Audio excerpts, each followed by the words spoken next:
Hindustan mission tools HMT. ദേശ് കി ധഡ്കൻ എന്ന ടാഗ്ലൈനോടെ പുറത്തിറങ്ങി രാജ്യത്തിന്റെ സമയത്തെ അടക്കിവാണ് വാച്ചുകൾ. 1961 പ്രവർത്തനം തുടങ്ങിയതാണ് ഇന്ത്യയുടെ സ്വന്തം വാച്ച് കമ്പനിയായ HMT.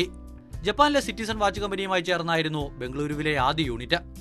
ആദ്യത്തെ റിറ്റ്സ് വാച്ച് പുറത്തിറക്കിയത് രാജ്യത്തിന്റെ പ്രഥമ പ്രധാനമന്ത്രി പണ്ഡിറ്റ് ജവഹർലാൽ നെഹ്റു. HMTയിലൂടെ നെഹ്റു കണ്ട ലക്ഷ്യം വലുതായിരുന്നു.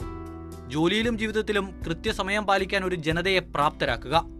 അതിനായി പൊതുമേഖലയിൽ ഒരു വാച്ച് കമ്പനി.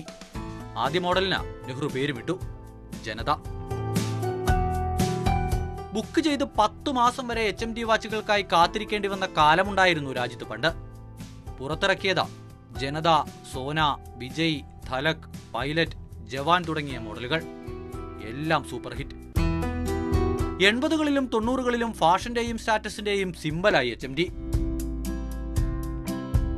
പരീക്ഷയിൽ ജയിക്കുന്ന കുട്ടികൾക്കുള്ള മാതാപിതാക്കളുടെ പുരസ്കാരങ്ങളായും പ്രണയിനികൾ കൈമാറുന്ന സ്നേഹമായും ദീർഘകാലത്തിനു ശേഷം കണ്ടുമുട്ടുന്ന സുഹൃത്തിനുള്ള സമ്മാനമായുമെല്ലാം HMT മാറി.